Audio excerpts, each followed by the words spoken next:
पहले एक बड़ी खबर, तेजस्वी की बैठक पर बहन रोहिणी आचार्य ने तंज कसा है। एक्स पर पोस्ट कर तेजस्वी पर यह तंज कसा गया है। समीक्षा का दिखावा करने से ज्यादा जरूरी खुद आत्ममंथन करने और जिम्मेदारी लेने की बात है।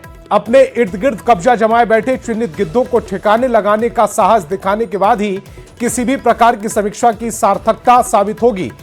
आपको बता दें कि पटना में तेजस्वी यादव ने आरजेडी सांसदों के साथ बैठक की, जिसमें संगठन और पार्टी को मजबूत और रणनीति पर चर्चा की गई है। इसी बैठक को लेकर रोहिणी आचार्य ने यह तंज कसा है। उनका एक्स पर जो पोस्ट है वो इस समय आपकी टेलीविजन स्क्रीन पर, उन्होंने अपने पोस्ट में लिखा है, समीक्षा का दिखावा करने से ज्यादा जरूरी खुद आत्ममंथन करने और जिम्मेदारी लेने की है। अपने इर्द गिर्द जमाए बैठे चिन्हित गिद्धों को ठिकाने लगाने का साहस दिखाने के बाद ही किसी प्रकार की समीक्षा की सार्थकता साबित होगी। और मेरे सहयोगी अमित ज्यादा जानकारी के साथ फोन लाइन पर जुड़ रहे हैं। अमित, एक तरफ तो तेजस्वी यादव समीक्षा बैठक कर रहे हैं, दूसरी तरफ उनकी ही बहन और जो परिवार से खफा है, जो लगातार कुछ लोगों पर निशाना साधती रही हैं, एक बार फिर अपने पोस्ट के जरिए उन्होंने निशाना साधा। बिल्कुल संतोष, देखिए ये रोहिणी का ट्वीट है और ट्वीट के जरिए रोहिणी ने सीधे तौर पे तंज कसा है, क्योंकि आज इस विधानसभा चुनाव के बाद पहली बैठक जो है वो तेजस्वी यादव अपने राज्यसभा लोकसभा सांसदों के साथ कर रहे थे, जिसमें बहन मीसा भी बतौर सांसद उपस्थित थी, मौजूद थी। तेजस्वी ने बताया कि कैसे पार्टी को मजबूत करना है और नए धर्रे पे पार्टी को कैसे आगे लेकर बढ़ना है, क्योंकि बजट सत्र भी संसद में चल रहा है, तो दोनों सदनों में कैसे पार्टी के जो सांसद है वो जनता की आवाज को बुलंदी से रखेंगे, कैसे सरकार को घेरेंगे, एजेंडा क्या होना चाहिए, किन मुद्दों को लेकर के हम हमलावर हो सकते हैं। तो इन बातों पर तेजस्वी ने चर्चा करी, सांसदों ने भी अपना जो पक्ष है वो रखा। लेकिन जैसे ही बैठक खत्म हुई, बैठक खत्म होते ही रोहिणी आचार्य जो है उन्होंने एक्स के जरिए अपनी कह सकते हैं कि मन की बात या फिर यूं कहे तो जो तंज है वो इस तेजस्वी यादव पे साधा है। सीधे तौर पे उन्होंने अपने पोस्ट में लिखा है कि समीक्षा का दिखावा करने से ज्यादा जरूरी खुद आत्ममंथन करने और जिम्मेदारी लेने की है। यानी कि जो हार हुई है, जिस तरह से विधानसभा चुनाव में पार्टी को करारी हार मिली, तो इस बाबत तेजस्वी ने अब तक खुलकर के मीडिया में अपनी हार का जिम्मेवारी उन्होंने नहीं लिया है। तो यहाँ उन्होंने इस बात का उल्लेख कर दिया, अपने इर्द गिर्द कब्जा जमाए बैठे चिन्हित गिद्धों को ठिकाना लगाने का साहस दिखाने के बाद ही किसी प्रकार की समीक्षा का सार्थकता साबित होगी। यानी कि जिन लोगों को लेकर के तेजस्वी यादव जो है इस बैठक में मौजूद थे, या ऐसे भी चाहे वो रोहिणी आचार्य हो या परिवार के दूसरे सदस्य जो सवाल खड़ा करते रहे हैं, जिनको लेकर के नाराजगी जाहिर करते रहे हैं, वो उन लोगों को के बीच तेजस्वी का होना जो है रोहिणी आचार्य को खल रहा है। और इसी वजह से उन्होंने इन बातों का जिक्र किया कि गिद्धों को ठिकाना लगाने दो बातें हैं इसमें, एक तो रोहिणी आचार्य का ना होना, दूसरा संजय यादव का होना, जिसको लेकर उन्होंने गिद्ध शब्द का इस्तेमाल भी किया है संभवतः।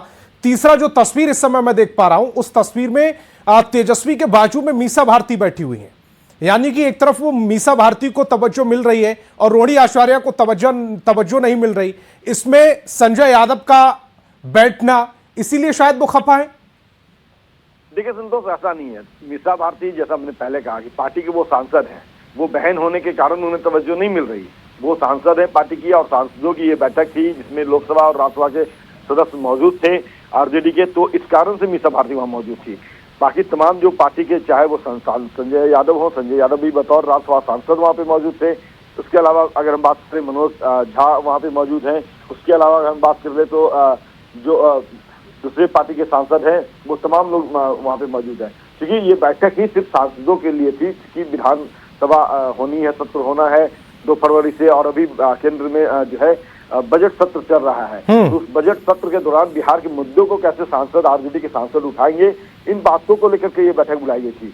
और यहाँ ये भी हम एक बड़ी जानकारी अपने दर्शकों को दे दें कि कल जो है तेजस्वी यादव दूसरी बैठक करने जा रहे हैं, और उस बैठक में आरजेडी के प्रदेश अध्यक्ष के साथ दूसरे जो संगठन से जुड़े जो लोग हैं वो उस बैठक में नजर आएंगे। तो कहीं ना कहीं अमित, एक बात और समझाइएगा, क्योंकि अगर रोहिणी आचार्य के पिछले कुछ ट्वीट्स को देखें तो संजय यादव के बहाने वो लगातार तेजस्वी यादव पर कटाक्ष कर रही हैं। कुछ लोग इसे लालू प्रसाद यादव के उत्तराधिकारी की लड़ाई के तौर पर देख रहे हैं। क्या ये कहना ठीक है? देखिए, अभी तक अगर देखा जाए तो आधिकारिक तौर पे जो बातें हैं वो यही है कि लालू प्रसाद यादव ने अपनी सारी जिम्मेवारी जो है वो कार्यकारी अध्यक्ष के तौर पे तेजस्वी यादव को दे रखी है। जहां तक बात रही तेज प्रताप यादव की, तो तेज प्रताप यादव को 6 साल के लिए पार्टी से निलंबित कर रखा है लालू यादव ने।